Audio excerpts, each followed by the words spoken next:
Olá, tudo bem? Como é que estão? Com muito prazer, retorno aqui, juntamente com o meu filho, João Pedro, para darmos continuidade ao nosso canal, que é o Saperiaude.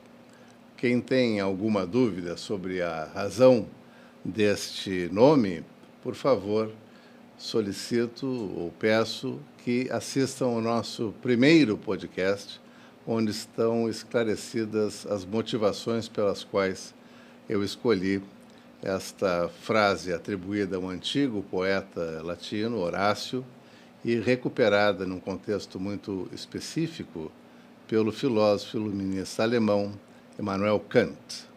Mas lá, neste primeiro podcast, poderão se informar. Sorte que eu peço também a todos que curtam o nosso canal, nos apoiem com o seu clique de joinha, como se diz, não é? Com a sua curtida, que isso nos será de grande valia. Hoje nós temos a grata satisfação de receber um colega de universidade, da Universidade Federal de Pelotas, do curso de Ciência Política, professor Charles Pereira Penaforte.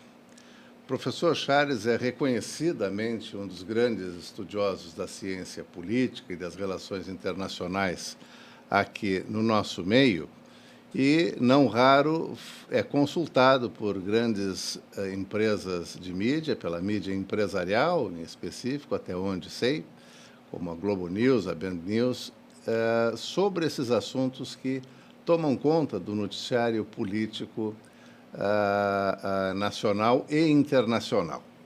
E não era para menos. O professor Charles Penaforte tem um denso e importante currículo nessas áreas. Eu me permitirei brevemente informar quem nos assiste quem é o nosso convidado, que com muita alegria aqui hoje recebemos. O professor Charles Pereira Penaforte é doutor em Relações Internacionais pela Universidade Nacional La Plata, da Argentina. Possui estágio pós-doutoral em Integração na América Latina na USP, São Paulo. É professor adjunto da nossa universidade, da UFPEL, Universidade Pública em Pelotas. Líder do grupo de pesquisa CNPq Geopolítica e Mercosul. Coordena o Laboratório de Geopolítica, Relações Internacionais e Movimentos Antissistêmicos. Colabora em jornais, TVs, portais de notícias nacionais e internacionais. Essa é uma das motivações pelas quais estamos completamente convencidos de que fizemos uma grande escolha para a nossa conversa de hoje. E possui colaborações acadêmicas com o exterior, com países como, por exemplo, a Itália e a Rússia, além de ser um palestrante requisitado em inúmeros conclaves de ordem acadêmica. Boa tarde, professor. Como é que está o amigo? É um prazer recebê-lo aqui.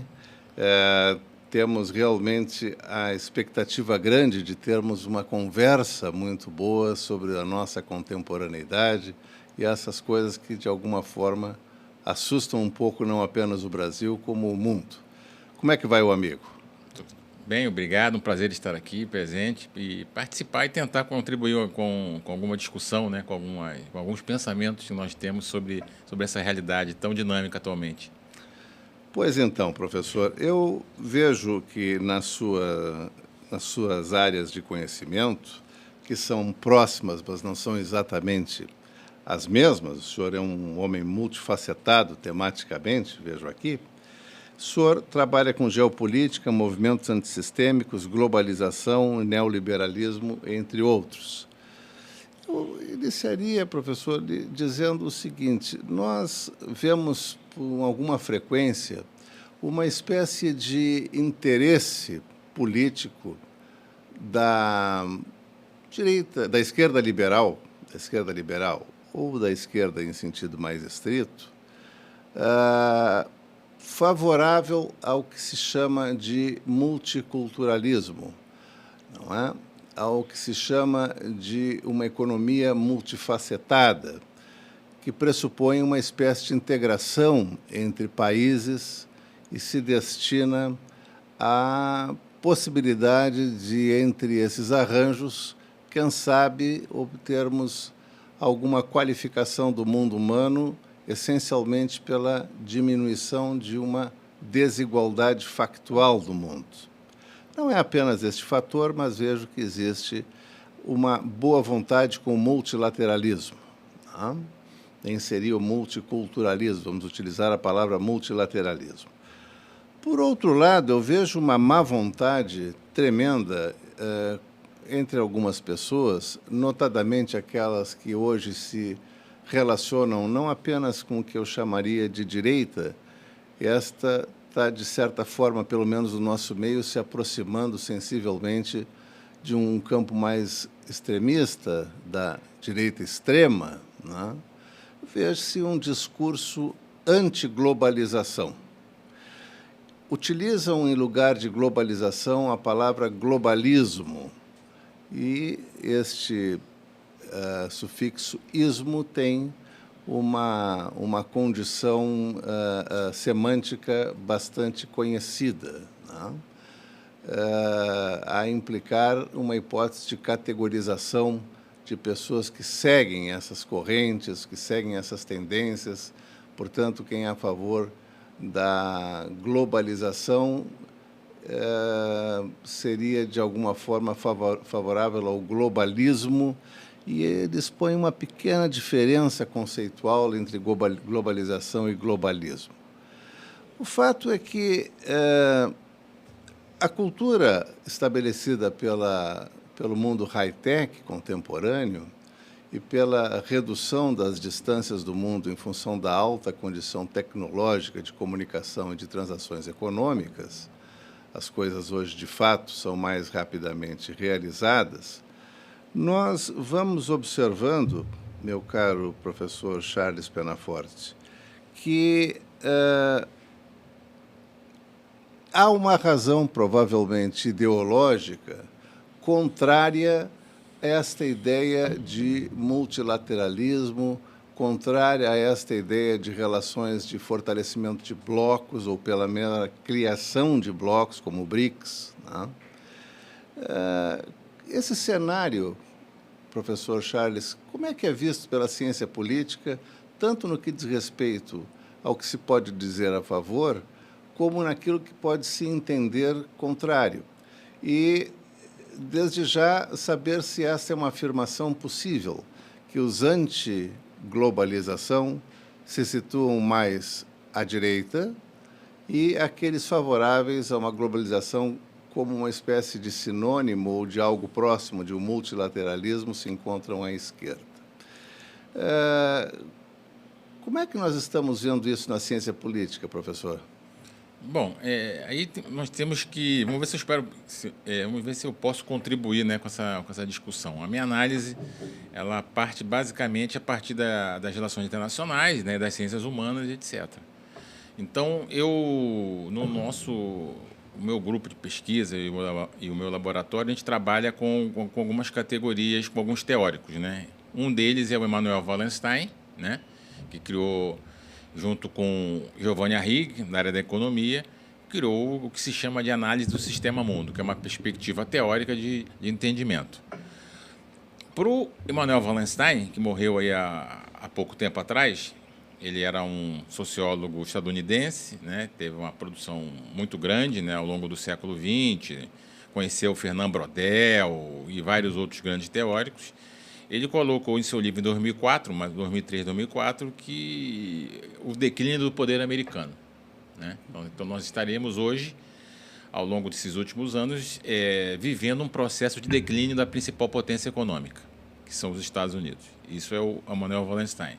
O Giovanni Arrighi, que era um economista italiano, também radicado nos Estados Unidos, deu muitas aulas lá, ele criou uma perspectiva econômica, já que ele era economista, de ciclos sistêmicos de acumulação.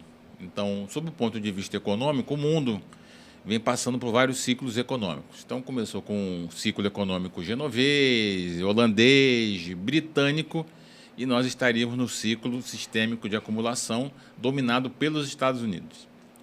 Só que esse ciclo sistêmico de acumulação dominado pelos Estados Unidos, ele está em crise, né? Então, essa crise associada à perda de competitividade dos Estados Unidos, toda a dinâmica econômica que os Estados Unidos já não desponta tanto mais, é uma potência, mas não está no nível mais do que era antes, e vem sendo suplantado, por exemplo, pela China, colocaria o mundo num processo de transição. Então, quando existe a transição de um período, de um domínio que é americano para um outro domínio econômico, né, geopolítico, que você analisa que são, aliás, analisa que possa ser a China, mas não tem certeza ainda, você vive numa experiência de caos, né, que seria hoje o que nós estamos vivendo. Então, por essa perspectiva, que é a que eu defendo, todo esse processo de questionamento da ordem atual, do ponto de vista que, se você tem uma potência, você tem que ter a hegemonia não só econômica, como também ideológica. Então, os valores têm que ser compartilhados dessa potência econômica. Nós tivemos a potência britânica, que deixou ao mundo, né, uma vária de perspectivas econômicas, né, culturais, etc. E agora passou para o americano, que legou essa questão sob o ponto de vista ideológico, cultural, e que agora estaria em crise. Então, na minha concepção, toda essa discussão de globalismo, de ismos, de anti, etc., ela está justamente dentro dessa discussão de que nós estaremos vivendo um processo de transição, onde os Estados Unidos não controlarão mais o mundo no próximo século ou nos próximos 20, 30 anos. Eu até já escrevi isso, tem até um texto meu na internet que eu coloco que o Trump ele está querendo viver um mundo que não existe mais, que é o mundo fordista, onde os Estados Unidos foram os principais... foi o principal país a dominar. Ou seja, ele tenta resgatar uma ideia de Estados Unidos que é do século XX, que é da década de 50 e 60. Só que não é possível mais. Então, por exemplo, quando ele coloca que vamos trazer de volta as empresas, isso é impossível, você trazer as empresas, é impossível, porque o chinês ele tem a maior base produtiva de baixo custo do mundo. Então, por que a Apple, para fabricar o iPhone, foi para a China? Entre outras coisas, pelo baixo custo. Então, não tem sentido você trazer de volta a Apple para os Estados Unidos para cobrar o triplo do preço por um telefone, já que a mão de obra americana, por exemplo, ela ganha $30 a hora, enquanto o chinês ganha 2. Então, todo esse cenário, toda essa discussão, esses exemplos, colocam que os Estados Unidos não conseguirão manter mais essa hegemonia. E quando você tem esse vácuo de hegemonia, né, você cria essas discussões. Então, essas discussões culturais, a tentativa de grupos de extrema-direita de retornar ao passado, né, o passado glorioso dos anos 50 e 60, por exemplo, a perseguição a imigrantes, sendo que os imigrantes são fundamentais para a economia, porque muitas pessoas não querem fazer o que eles fazem. Então, só que isso foge à realidade, né? Como é que eu vou... Por exemplo, Portugal agora quer caçar os brasileiros, né, vamos dizer assim, nesse sentido. Mas são eles que são fundamentais. Eles são fundamentais para trabalhar onde os portugueses não querem. Então, essa discussão toda, na minha concepção, essa visão, essa briga, vamos dizer assim, cultural, ideológica, essa tentativa da extrema-direita de resgatar valores, né, que inevitavelmente mudam, né, com o tempo, né, porque a sociedade, de alguma maneira, vai evoluindo, de alguma maneira também em função dos interesses do capital. Então, você vai criando essa dinâmica em que eu situo toda essa discussão, essa extrema-direita, que seria isso, né? A extrema-direita perdendo um mundo em que estava alicerçado para ela, né? Onde ela era hegemônica, brancos, um padrão europeu ocidental, onde você vai trocar por um padrão asiático. Você vai ter que conviver com novos grupos que serão superiores sob o ponto de vista econômico e tecnológico e que não é mais europeu, nem branco, nem padrão americano. Então, isso choca as pessoas de alguma maneira, né? Por algum lado, as pessoas, meu Deus, eu vou ver cada vez mais chinês. Antes de vir para cá, estava lá no LinkedIn analisando várias tabelas que o pessoal coloca sobre a China. É um negócio assim absurdo, a gente não tem nem noção do que a China é. Se você não for lá, você não tem noção. Os 10 maiores metrôs do mundo, 9 são chineses, em extensão. Só tem um, que é o 10º, que é o russo. E um dos mais antigos do mundo. Mais antigos. Metais raros. Absurdo. As 10 primeiras posições são chinesas. Cara, os Estados Unidos aparece com umzinho lá, e o Brasil 1. com nióbio, se eu não me engano, lá, etc. Quer dizer, é uma coisa assim que eu botei até na lista dos meus alunos, do meu grupo de pesquisa, eu falei, ó, isso é a comprovação com dado de que está existindo uma mudança. Quer dizer, e o Trump entra nesse sentido. Pois é, Charles, isso que eu ia querer conversar com um amigo, que é a figura do Donald Trump, né? Antes de chegarmos nele, vamos lá. Essa China que hoje vemos, ela, quando Mao Tse-tung aparece na cena chinesa, ela era semi-feudal, né? Tinha uma forma de vida muito vinculada à produção de campo, no campo, não havia uma grande concentração em tantas cidades. Também houve um êxodo rural depois dele, mas a Revolução Vermelha, de alguma forma, tentou produzir uma China mais justa mediante a concepção do comunismo, né? Com o seu sucessor, que foi inicialmente parceiro de ideias e que depois criou uma divergência central com Trump, o Deng Xiaoping, né? Começa a China a preservar o seu tipo de governo, não é? A sua estrutura ideológica declarada, ainda vinculada a uma ideia marxista, e que permanece até hoje no mecanismo político de governança, mas ela vai lentamente ingressando ou flertando com a economia de mercado. E nós assistimos nos últimos 30, 40 anos a China acelerar esse desenvolvimento de tal maneira que ela surge com uma velocidade estonteante de um cometa aos olhos do mundo, como uma superpotência, mas não uma superpotência qualquer, uma superpotência capaz de competir com a grande superpotência mundial que tinha, como bem disseste, a característica ocidental, né? Nós estamos diante de uma espécie de saída do poder econômico monopolista do Ocidente para que ingresse no Oriente, e com isso vem não apenas a estranheza, como bem dizes, de vermos os Estados Unidos, que sempre foi a potência maior para nós, do ponto de vista econômico, ou, além disto, nós estamos também um tanto quanto perplexos, porque o mundo ocidental é subjetivamente um tanto incógnito para nós. Nós não sabemos exatamente como pensam paz e guerra, por exemplo, como pensam igualdade, por exemplo, como pensam o trabalho, por exemplo, porque muitas vezes se escuta sem fundamento embasado a afirmação de que a China cresceu em função do trabalho escravo, do trabalho infantil, né? Mas o fato é que cresceu, né?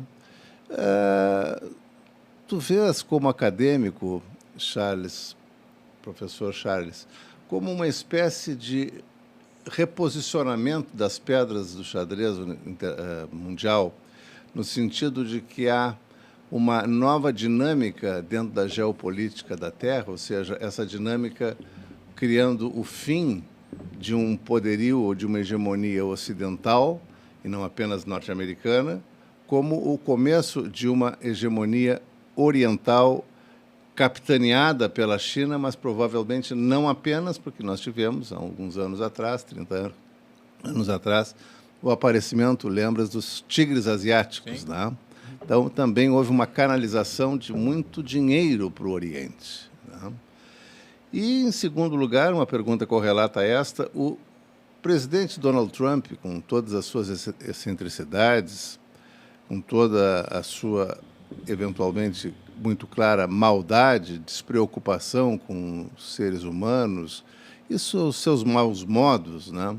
Que está mais a funcionar como um imperador e não como um presidente de uma república, né? O Trump, ele é filho deste tempo que o acolheu, tanto assim que o elegeu, e, portanto, ele assume uma espécie, entre aspas, de um caudilho do norte, né? Como se fosse um populista à maneira de um salvador da América Latina, um Perón, uma pessoa assim, né? Ele surge como uma expectativa norte-americana para não morrer como império, e agora dão-se conta do que escolheram, pouco a pouco, ou ele é um dos que contribui, independentemente disto, para que os Estados Unidos não percam esta corrida, mas não como um filho do seu tempo. Ele quer ser um protagonista de um novo tempo. Portanto, ele não se anuncia como quem não quer deixar morrer o velho. Ele se anuncia como o novo. Eu recordo que no marxismo-leninismo, e notadamente na obra de Gramsci, nós temos aquela compreensão de que a crise ocorre quando o novo já terminou e o velho ainda não apareceu. Sim. Esse é o momento de crise. Quando falaste em caos, né, estamos vivendo uma geopolítica do caos, porque ainda não chegamos ao fim dela. Como é que está? É um problema entre Oriente e Ocidente, entre Estados Unidos e China, ou é tudo junto e liquidificado? Bom, aí é um roteiro complexo, né? Mas no que se refere à questão chinesa, inicialmente, a China, o grande arquiteto desse processo de desenvolvimento da China nos últimos 40 anos foi, sem dúvida alguma, o Deng Xiaoping, né? O pragmatismo chinês é uma coisa assim absurda, né? Sob esse ponto de vista, né? Eles tiveram a capacidade de fazer a leitura de que o modelo soviético era inviável, né? Tanto que a União Soviética acabou. A China corrigiu isso com a possível perestroika lá, com o massacre da Praça da Paz Celestial, né? Que aquilo foi o... A China hoje, eu falo até para meus alunos dando aula, que a China só existe porque a Praça da Paz Celestial existiu, né? Com aquelas cenas bárbaras. E aquela imagem que é um ícone, né, da resistência daquele menino na frente do tanque. Isso. Mas ali que foi colocado aí um freio no processo reformista.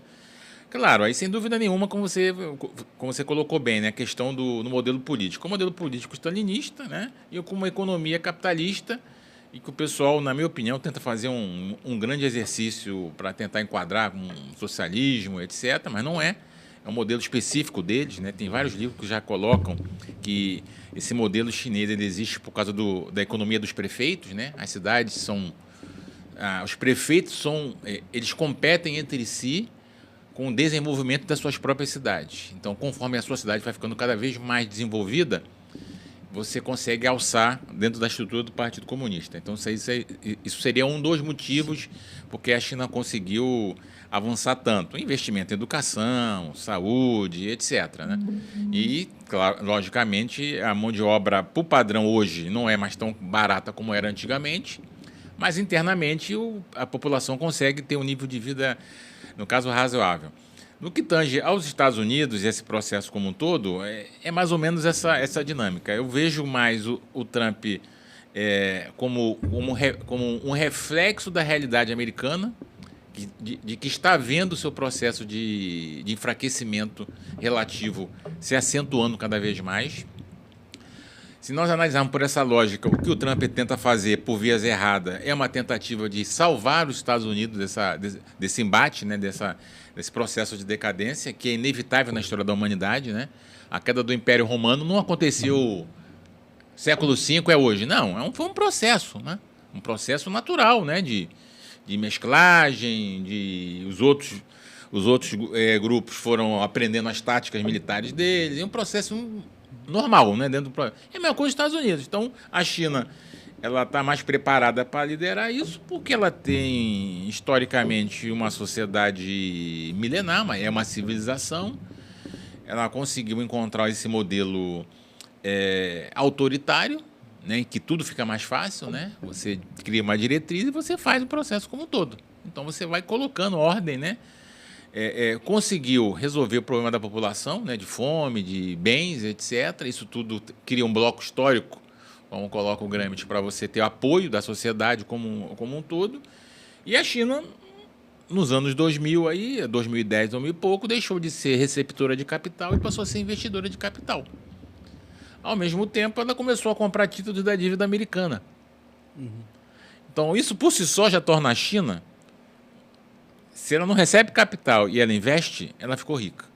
E se ela compra títulos da dívida externa dos outros países, ela também está rica do mesmo jeito. Então, a China hoje, ela se configura como uma grande potência econômica, né? O seu próprio mercado de 1 bilhão de pessoas é uma coisa assim, absurda. Eu até falo também, pessoal, vocês já pensaram metade da população chinesa tomando uma Coca-Cola por R$ 1 por dia? Sim. 600 milhões de pessoas tomariam um dia por R$ 1, 600 milhões. Imagine isso todo dia.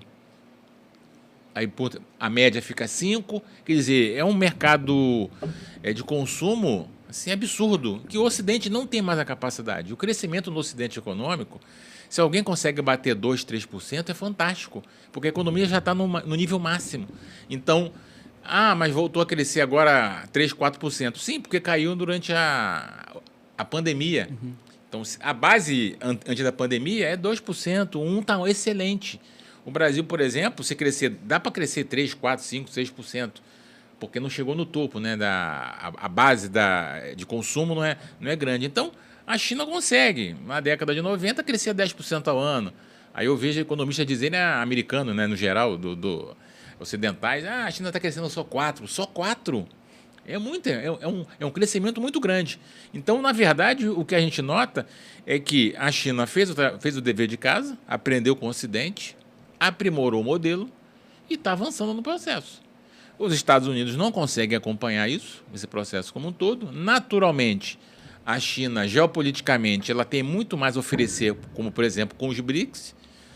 Eu considero o novo Banco dos BRICS a maior invenção do século XX, porque simplesmente você sepulta a necessidade de recursos das instituições ocidentais.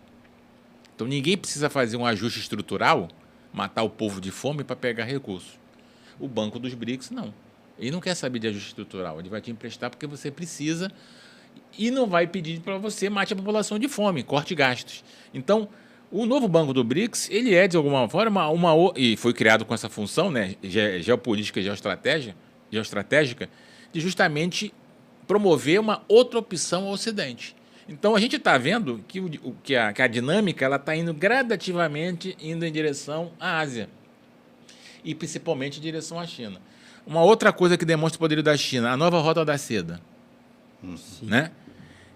Os chineses, eles não querem saber se você é ditadura ou deixa de ser ditadura.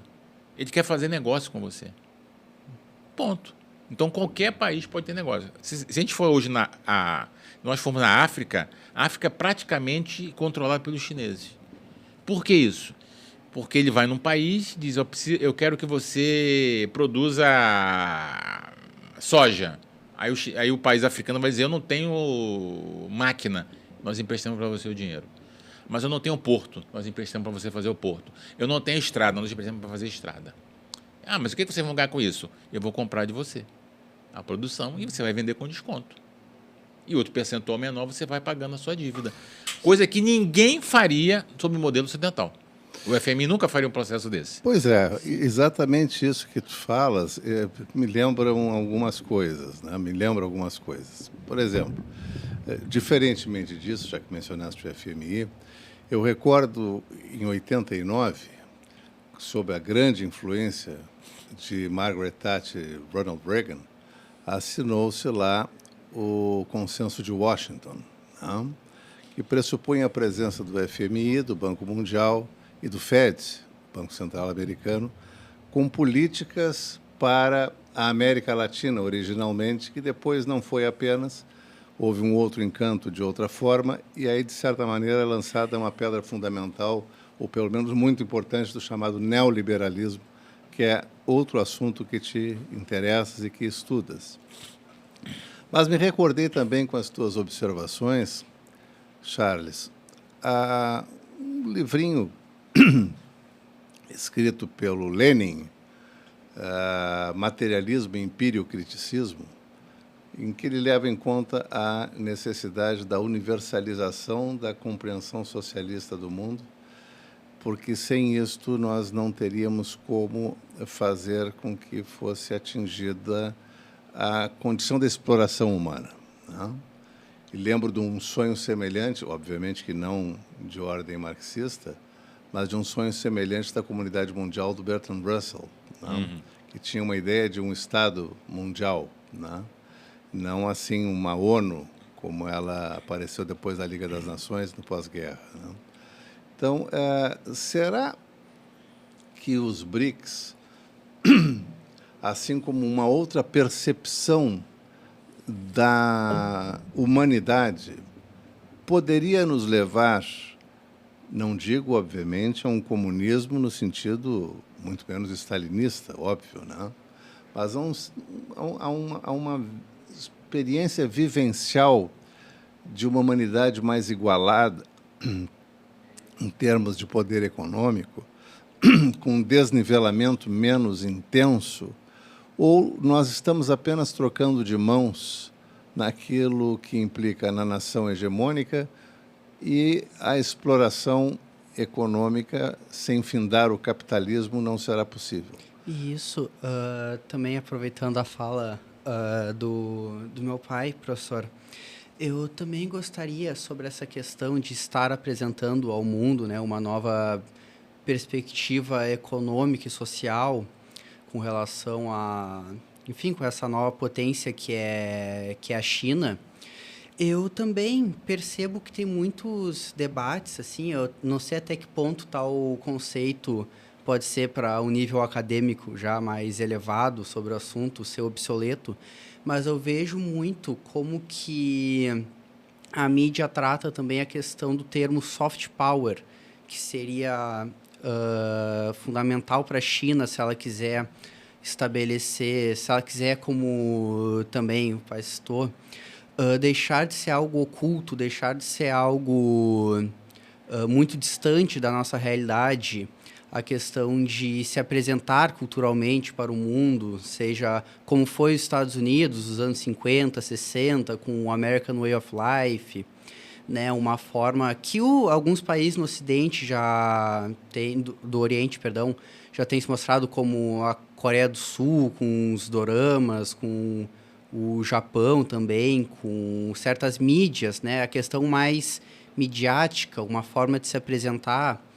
Eu gostaria de saber se tal termo, ele é o soft power, né? Ele é muito importante assim para política, para geopolítica, ou ele já é meio obsoleto, porque seria algo que eu vejo que as futuras gerações, assim como foi as gerações da década de 50 e 60, foram muito influenciadas pela perspectiva, pelo ponto de vista americano, né? Eu queria saber se tal processo, uma vez sendo imposto pela China, pelo Extremo Oriente, se ele poderia também gerar certo resultado através das mídias, através da influência como um todo, né, de uma forma que não seja através de guerras, seja através de uma imposição mais agravada. Eu acho que seria interessante mostrar esse ponto de vista, não só que poderia trazer uma certa igualdade, seja principalmente econômica, né, mas também uma questão social e cultural do Extremo Oriente, principalmente, né,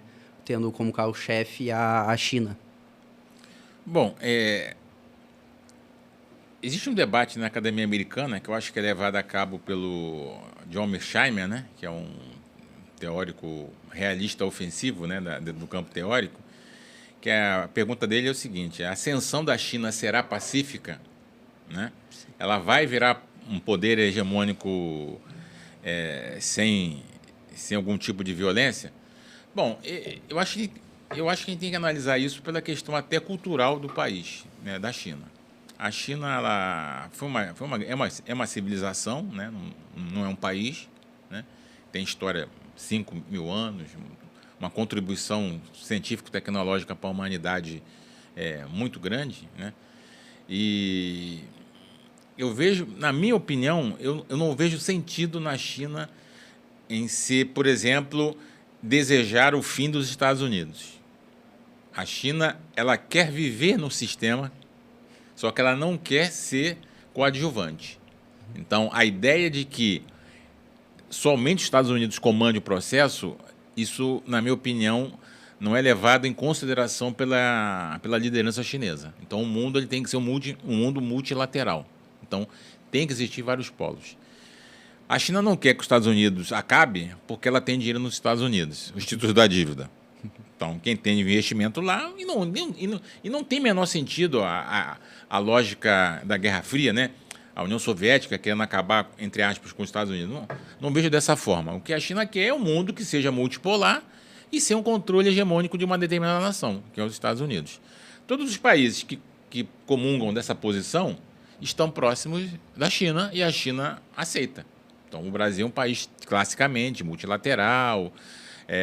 A China, a despeito, no geral, ela não é um país que atacou ninguém, pelo contrário, sempre foi vítima, etc. Isso é um aspecto prático. Um outro aspecto também importante que eu vejo é a questão da própria cultura do país, né? O confucionismo, que é muito incentivado pela liderança do Partido Comunista, né?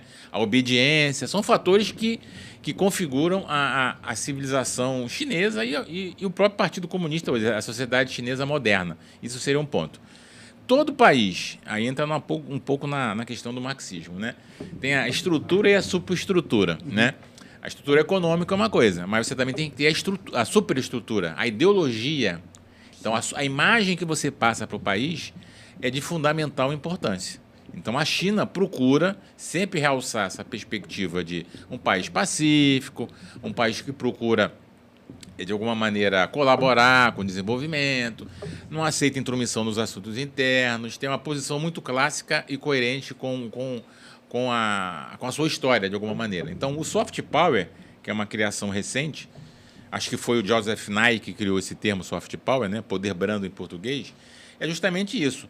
É você demonstrar para o mundo os seus valores que eles possam ser benéficos para todos. Então, os Estados Unidos fez isso muito bem, usando o cinema, a mídia, uma associação com as elites norte-americanas. Então, você vê aqui no Brasil, você vê várias discussões que estão sempre capitalizadas pela lógica americana, que não tem nada a ver com a gente, com interesse, por exemplo, né, sob esse ponto de vista econômico. Então, o Brasil, por exemplo, é uma coisa que não tem...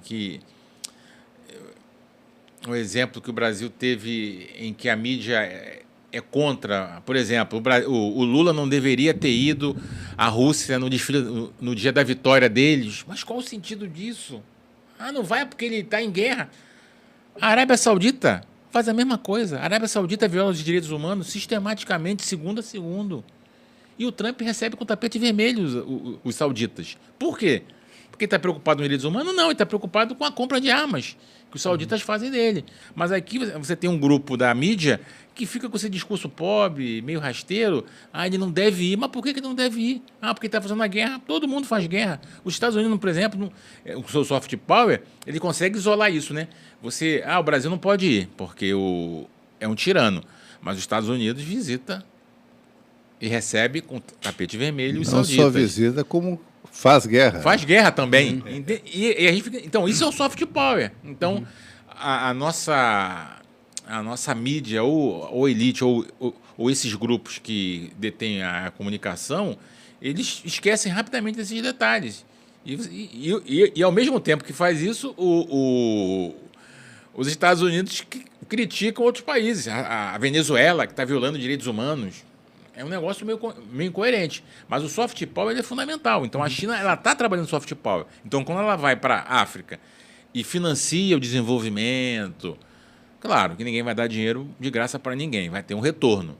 Mas esse retorno dela, ela tem dois ganhos: o retorno econômico e o retorno simbólico, que, na verdade, é o quê? Ela ser bem vista no mundo. Então, tanto que hoje, se eu não me engano, aqui no Brasil...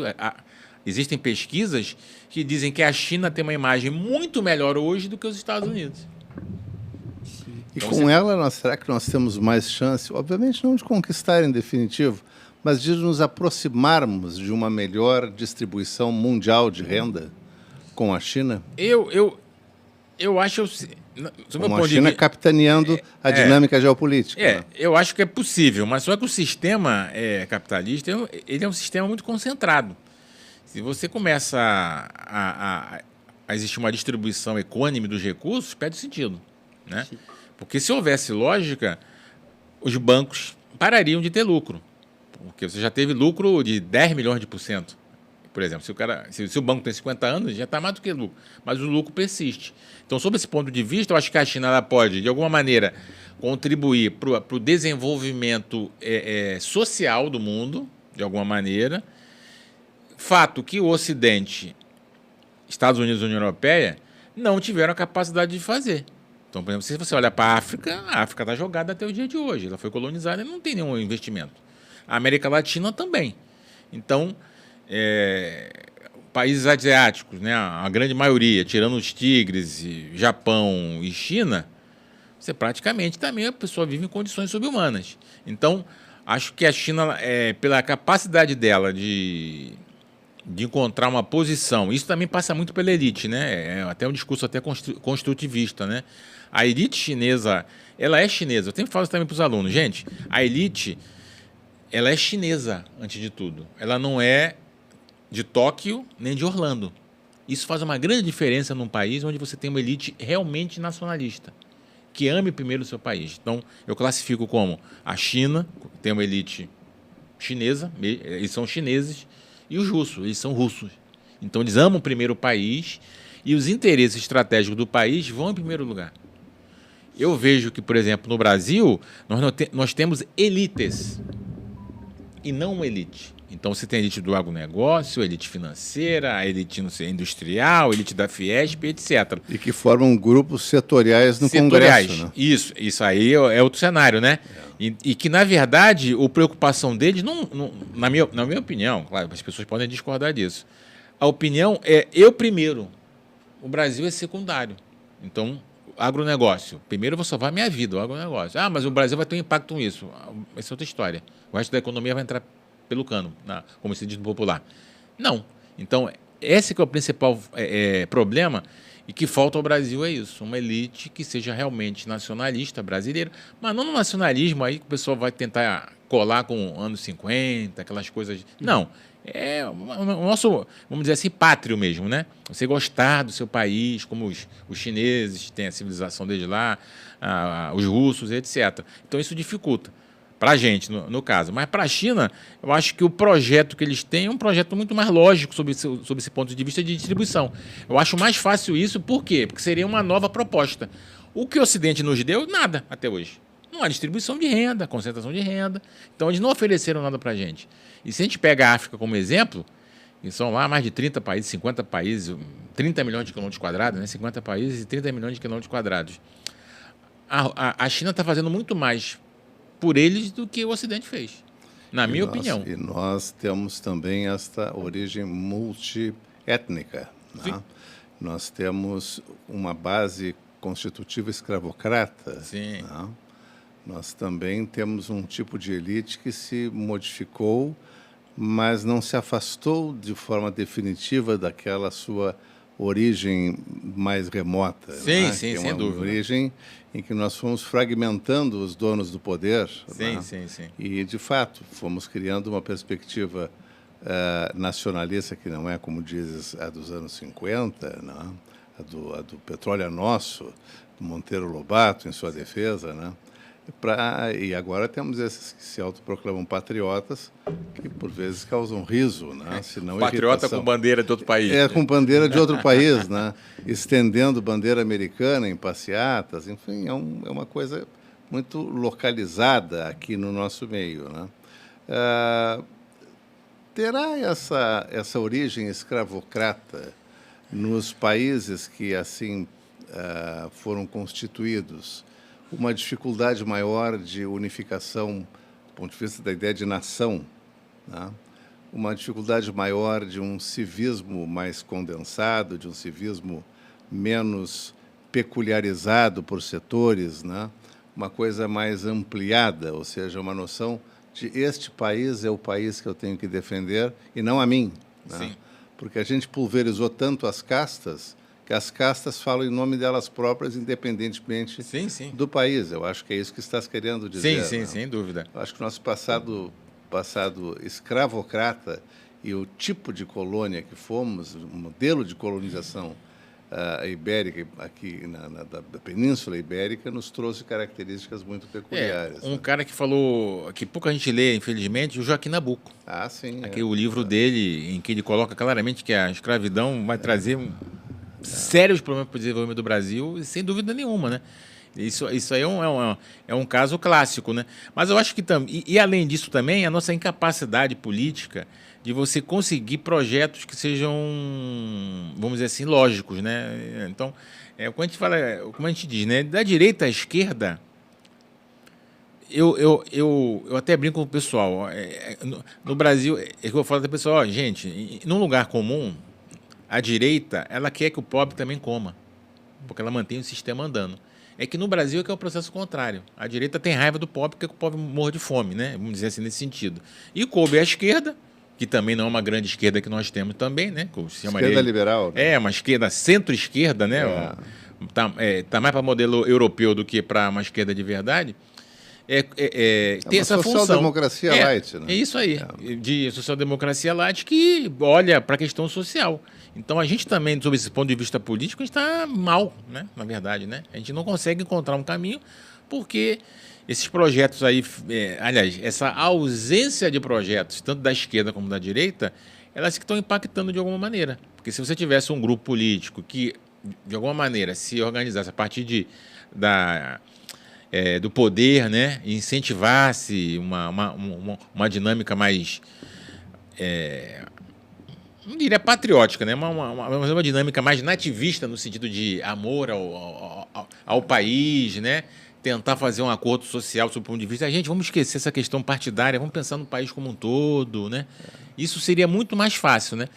Mas infelizmente, a direita que nós temos, que a direita tinha vergonha de ser de direita há muito tempo, né? Não se autoproclamava como tal. Agora todo mundo quer ser de direita. E a nossa esquerda também não encontrou um caminho para entender o Brasil atual, né? Ela, até também brinco, né? A realidade mudou, né? Então, sob essa lógica o pessoal até brinca, né? O pessoal da CLT, hoje seria um palavrão, ninguém quer ser mais CLT, ninguém quer carteira assinada, que negócio como um todo. Mas é uma dificuldade que a gente tem, né? Que faz parte do Brasil. E a gente tentar encontrar um caminho nisso que é o grande problema, né? Que seria uma solução, alguém que pense dessa maneira e não pense setorizadamente. Acho que se o Rousseau escrevesse hoje a partir do Brasil, ele faria a obra do Hobbes, né? Ele escreveria como se Hobbes fosse. Ele escreveria o Leviatã e não o contrato social. Né? Sim. Mas, enfim. Para tentar botar todo mundo calmo. Claro. Né? Tu tinhas alguma coisa que eu vi que tu tinhas anotado também, meu filho? Sim, aqui para poder intervir. Não sei se queres agora ou daqui a pouco. Não, eu gostaria então de fazer uma observação, já que foi citada agora a América Latina. E quando se fala em América Latina, né, principalmente século XX até agora, mais ou menos, é muito comentado o conceito de populismo, né? E eu queria perguntar para o senhor, professor, já que estamos nesse debate político, assim, social, com a vitória do A Liberdade Avança, que é o partido do Milei na Argentina, ele comentou, né, a respeito, como teve um crescimento numérico considerável do partido dele na Câmara e no Senado. Ele comenta, até anotei aqui, os argentinos deram basta ao populismo nunca mais. Mas para muitos cientistas políticos, né, há muitas características do Milei que se referem ao populismo, né, a questão do carisma, a questão de ser um salvador da pátria. Aí eu penso muito também, como o senhor comentou, que existe na China, antes de serem elite, são chineses, né? Aqui na América Latina seria o Milei, por mais que tente se desvirtuar desse conceito de populismo, ele ainda seria um populista e ele também seria, então, no caso, ele representaria principalmente a elite neoliberal radical, assim, dentro da Argentina. Eu queria saber como é que o senhor interpreta essa vitória do partido do Milei na Argentina, que foi uma surpresa para muita gente. Bom, eu fiz meu doutorado na Argentina, né, mas A primeira vez que eu fui foi em 98, né? A primeira vez que eu fui, né? Eu peguei lá a crise, né? Praticamente da Argentina. A Argentina é um processo muito difícil de ser entendido, porque ele mistura algumas características que são muito difíceis e algumas contradições. É a população uma das mais escolarizadas da América Latina, né? Junto com uruguaios e os chilenos, né? Eles leem, se não me engano, 8 livros por ano, né? A gente lê 2 ou 1, se eu não me engano. Então, teoricamente, deveriam ter mais cultura, etc. Mas o problema da Argentina é que o Perón, até hoje, ele continua vivo na Argentina, né? Então, na primeira vez que eu fui lá na Argentina, é que eu tinha noção do que era o Perón. O Perón, ele é estudado academicamente. Ele deixou livros, ele deixou o pensamento. E nas universidades, a penetração do peronismo é gigantesco. Você vê centros acadêmicos, tudo, um montão de gente, frações, né, políticas dentro do peronismo, etc. Então, o peronismo é o seguinte, ele vai da extrema-direita à extrema-esquerda. Todo mundo pode ser peronista. Então, o discurso do populismo ligado ao povo, etc., ele serve à direita e à esquerda. O Menem, por exemplo, era peronista. Iniciou a venda do país todo, né? O Carlos Menem, o modelo neoliberal lá, que trouxe grandes impactos. E o seguinte, a política argentina, os políticos são mais dos mesmos. Sim. Então, inevitavelmente, qualquer pessoa diferente, que seja louca, e que fale contra o sistema, ela em algum momento teria essa capacidade de chegar ao poder. E o Milei, é uma coisa surreal, uma coisa ignorante, né? A gente acha que o Bolsonaro foi o nosso grande problema. O Milei é o Bolsonaro a 20ª potência. É uma coisa sem sentido nenhum. Ele se declara anarcocapitalista. Isso. É uma coisa sem sentido nenhuma. Mas o desespero deles lá era tanto para tentar mudar que no final entraram nesse cenário aí de um cara que não tem a menor capacidade, diz que é economista, não sei onde que é. Claro que ele vai interessar aos liberais e aos neoliberais, né? Por exemplo, eu cito o seguinte: a segunda crise argentina começa com o anterior dele, que foi o Macri. O Macri, quando ele pega os dólares que tinha do país e paga o FMI, o pouco que tinha, sim, ele afunda o país, porque não vai ter mais dólares. E aí entra o Alberto Fernandes, que também é um caos peronista, né? Porque o peronismo... A Argentina é o seguinte, não tem como alterar o processo se você não fizer um corte grande de gastos. E tendo como vice a Cristina. Cristina. Não tem como você fazer um corte de gasto ali. Então, se você cortar gasto, você mata a população de fome. Então, esse é o cenário. Então, quem teve a coragem de fazer isso, porque estava livre, leve e solto politicamente, foi o Milei, né? Que é um modelo assim mais simplista que você tem. Corta aposentadoria, corta gasto social, corta subsídio. De uma forma histriônica, né? Mostrando, arrancando as coisas de uma serra elétrica. Então, a serra elétrica. Então, se você faz isso no Brasil, o país fica no superávit. Só que tem um problema. Você vai ter 100 milhões de pessoas morrendo de fome e se matando na rua. A miséria vai comer solto. Você não vai poder mais. Quem é rico vai ter que andar de carro blindado. Então, isso dá para fazer no Brasil. Só que o impacto social vai ser perigoso, né? Vamos dizer assim, né? E a Argentina conseguiu fazer. E ele conseguiu fazer isso. E eu também achava que ele seria derrotado, né? Mas a vitória dele deve ser entendida pelos que não foram votar. Abstenção. Abstenção. Então, quem apoia ele foi votar e a maioria que era contra não acreditou, achou que vai ficar do mesmo jeito que estava. Eu fiquei sem esse dado, não sei o percentual de muito abstenção. Muito alto. Acho que foi 30%, pelo menos. Por aí. No mínimo 30%. Então, isso aí, quem foi o pouco que foi, deu a vitória a ele. Agora sim, que vai ser o grande problema, porque ele vai ter a capacidade, né, de bloquear qualquer tipo de veto do Senado, do Congresso deles lá. E é isso. Acho que eles vão ter que passar por isso, né? Vão ter que afundar mais um pouco, porque não há solução para a Argentina, sob o ponto de vista econômico. Aumentar a miséria. Aí dizem que ele está tentando fazer um grande acordão lá com a... Aliás, que ele está financiando algo parecido com Bolsa Família, tentando salvar os miseráveis dos miseráveis, né? Aí esse pessoal respira, o resto fica na corda bamba e eles vão ter que passar por mais por mais esse cenário, sendo que não há solução para a Argentina sob esse ponto de vista econômico. Não há. Porque eles não têm indústria, a economia é agrária. Sim. E tem dívida externa. Ele tem que pagar essa dívida externa. Ele não tem como o Brasil. E a população é pequena. É 42, 44 milhões. A relação com o FMI sempre tem um altíssimo custo social. Sim, sim. É a receita padrão, né? Eu te empresto, você corta os benefícios sociais. Aí você leva todo mundo para a miséria, né? Sim. Eu te vi falar, Penaforte, agora sobre questões contra o sistema e tal. Sei que também és um estudioso dos movimentos antissistêmicos, né?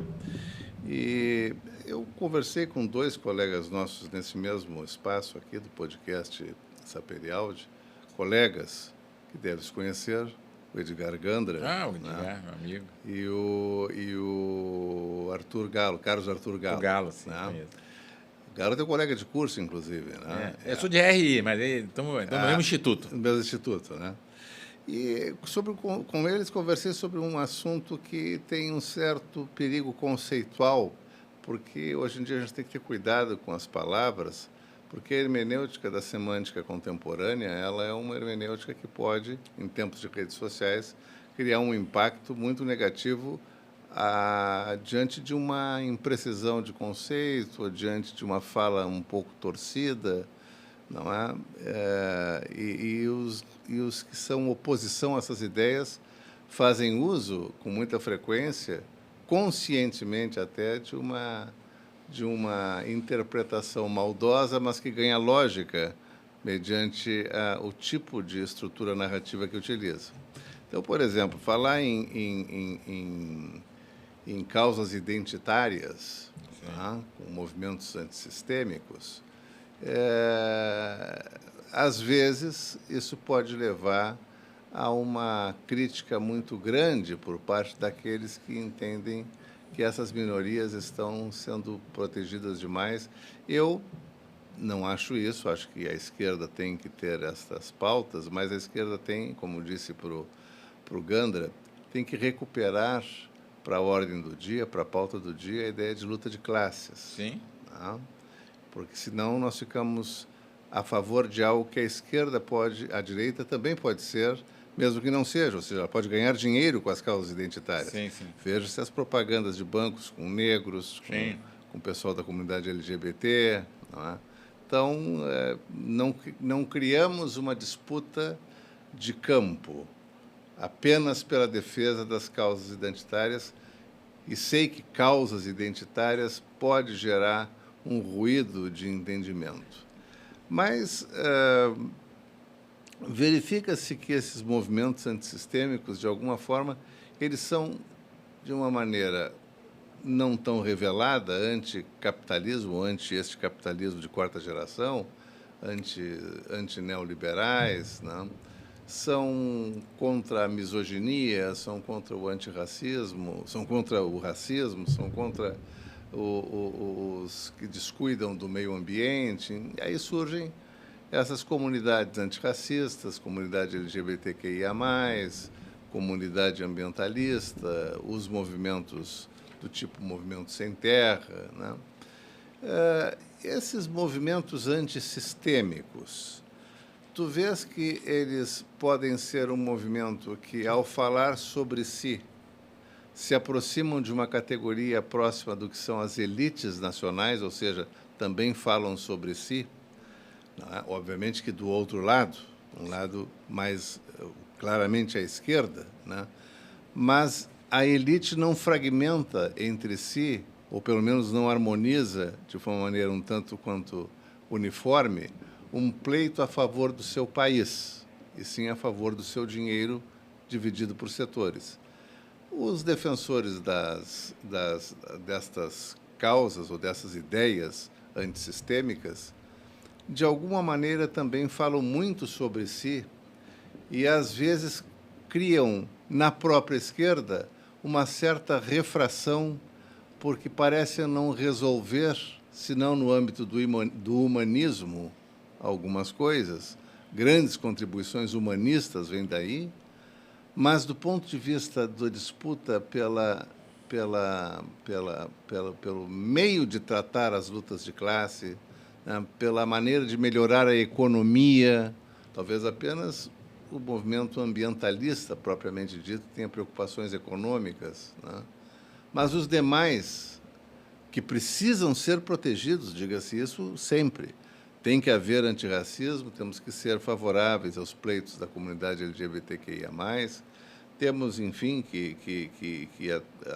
sermos a favor dos movimentos ecológicos, enfim, mas eles podem ter uma ambiguidade, ou seja, eles podem favorecer a direita, a teu ver, no sentido não apenas da direita comprar essa mesma causa, como de esses movimentos não atacarem aquilo que a esquerda não quer perder, que é o mecanismo de acumulação de capital.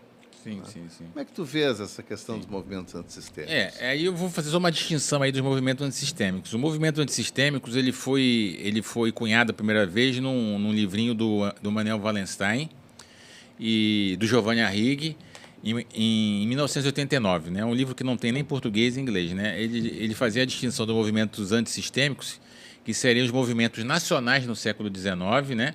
E os movimentos políticos, no caso.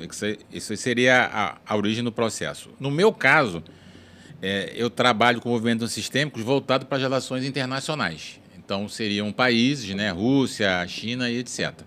Então, isso seria essa pequena distinção. No que tange esses movimentos antissistêmicos, que a gente pode chamar de sociais, né, de alguma maneira, mas que, na realidade, a minha área especificamente é RI, Relações Internacionais, a gente nota que, sob esse ponto de vista, a esquerda, de alguma maneira, ela perdeu, como você falou, e concordo plenamente, a questão, o cerne central da discussão, que é a luta de classes. Dentro da luta de classes, estava antigamente embutida toda essa perspectiva antirracista, de opressão e etc. Só que essa discussão ela foi retirada e colocada à parte da luta de classes. E a esquerda ela entrou nesse processo como um todo, né? E, ao eleger grupos em detrimento à maioria da sociedade, ela criou, na minha opinião, essa divisão. Guetos ideológicos. Guetos políticos. Então, o cara que porque, por exemplo, o racismo é um processo capitalista. Ele tem que ser criado para justificar a exploração. Então, na África, como é que você diz? Você não serve porque você não sabe o que nós sabemos. Então, você é inferior a gente. Então, você tem que aprender com a gente. Aí eu te colonizo e o processo avança. Pelo menos seria grosseiramente falando dessa maneira. E quando você joga esses grupos pulverizados, o que vai acontecer? Uma parte da população que não é contemplada com isso, olha para outro grupo e pensa, mas por que ele tem tanta regalia e eu não tenho? Porque é questão do racismo, é questão sexual, etc, etc, etc. E esses grupos, na minha concepção, eles serão sempre minoria, eles nunca serão maioria. Então, quando você privilegia em excesso a minoria, a maioria fica órfã. É aí que vai aparecer a direita. É aí que apareceu o Bolsonaro, na minha opinião. O Bolsonaro ofereceu propostas racistas, né, de alguma maneira, dizendo, viu, eles estão se preocupando só com o pessoal do Bolsa Família. Quer dizer, na minha concepção, a própria ideia um dos grandes problemas que a universidade está ideologizada. Ideologizada. Quando você criou o Bolsa Família, o pessoal falava horrores. Porque vai gastar dinheiro, ninguém quer... Até hoje fala, né? Ninguém quer trabalhar, todo mundo só quer pegar a Bolsa Família, etc, etc. Aí quando você olha a estatística, gasta-se muito dinheiro. É um percentual ínfimo. Gasta-se mais dinheiro com o judiciário brasileiro do que com Bolsa Família. Sim. Então... é isso. A esquerda, a leitura que ela fez foi ficar em gueto e deixando a grande maioria da população sob exposição da direita. Então, a concepção é isso. Eu acho que o que a esquerda tem que fazer é resgatar essa discussão para todo mundo. Então, vamos discutir dentro da luta de classes o quê? O racismo, o feminismo. Vamos discutir a questão de gênero. e não você dar um destaque gigante, aonde os grupos, por exemplo, religiosos, que agora é uma grande negócio, olha a questão de gênero, né, das minorias LGBT, etc., olha aquilo como não tem nada a ver com a gente isso. Deus não fala nisso, na visão dele, né? Deus nunca disse homem é homem, mulher é mulher. Então, todo esse processo como um todo gerou o que a gente viu, o que a gente vê, né? A esquerda sem capacidade de dar retorno por isso. E, por exemplo, eu vejo no Brasil, se você tiver um cara que se autodenomina de esquerda e ele fizer uma pauta conservadora, ele ganha. Sim. E não precisa fazer muita força. Por exemplo, a discussão... ele não precisa tocar nessas pautas polêmicas. Ele diz o seguinte: sou de esquerda, mas adoro a família. Nossos filhos... Cara, ele ganha na hora a eleição. Só que a esquerda não tem capacidade. Uma coisa que aconteceu lá no Rio de Janeiro, agora, né, que foi essa operação, a esquerda não sabe trabalhar com isso. Ela está presa a um estereótipo, na minha opinião, que não tem mais sentido. Então, você teve... É duro falar, mas se você pensa a operação como um todo, claro, 120 pessoas mortas num dia, em 24 horas, em nenhum país do mundo aconteceria isso, somente em guerra. Isso é horroroso, ponto final. Aconteceu. Foi um embate entre polícia e etc. Todos armados de fuzis, sem fuzis, aquele negócio que a gente já sabe como um todo. A população apoiou o governador, que foi aplaudido. Tu conheces bem essa realidade, sim, porque tu és do Rio de Janeiro. Isso mesmo. Ele foi aplaudido na Barra da Tijuca, que é uma área nobre, né? Na igreja, com todos de pé. Aí você faz a pesquisa dentro da favela, todo mundo apoiou aquilo. Quer dizer, tem alguma coisa errada. Todo mundo cansado. E você vê o pessoal de fora dando opinião acadêmica que não condiz com a realidade do negócio, né? Então, você vê que... Aí o que acontece? Declarações... Aí o que faz? A direita pegou lá o assunto e é isso mesmo. Tem que ter o combate, tem que ter não sei o quê. E ganha um negócio. Você poderia ter feito uma discussão. Foi horrível, etc. Mas foi realmente um embate e isso tudo gerou esse conflito como um todo. Vamos tentar resolver. Aí você dá declarações que só ajudam a direita a cada vez mais... ter mais força. É um processo complexo, né? Sem dúvida nenhuma. Mas está dentro dessa realidade que a gente vive na atualidade e que a esquerda, como você colocou perfeitamente, a pauta identitária, ela serve muito mais à direita do que à esquerda. Isso não quer dizer que a esquerda não tenha que fazer nada. Ela tem que continuar fazendo projeções, etc., né? Protegendo. Mas, do ponto de vista eleitoral, acho difícil você conseguir sustentar isso por muito tempo. Sim. Muito bem. Perfeito. Não, é isso aí. Nós estamos, o nosso símbolo, que é a ampulheta, vencemos já 1 hora, aqui o nosso programa, o podcast Saperiaude. Eu me despeço de todos com muita satisfação, porque tivemos hoje aqui a presença do professor Charles Penaforte, que é um intelectual que veio qualificar a academia e a inteligência da nossa cidade desde o Rio de Janeiro. De lá ele veio para a UFPEL, aqui se encontra e sem sombra de dúvida, pude constatar isso e pude confirmar o que dele já me diziam alguns colegas de universidade, que se trata de uma pessoa muito especial, uma pessoa muito comprometida com o entendimento e com a verdade mais possível, não é, que o entendimento pode revelar. Não a absoluta, mas a mais possível, o que é uma questão de honestidade intelectual.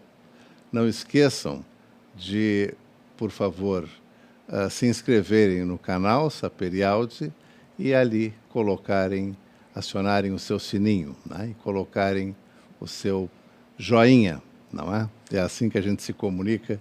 Eu ainda estranho a mim mesmo me comunicando assim, mas é assim que a coisa funciona. Professor Charles Penaforte, somos eu e meu filho muito gratos ao amigo pela sua presença. Muito obrigado.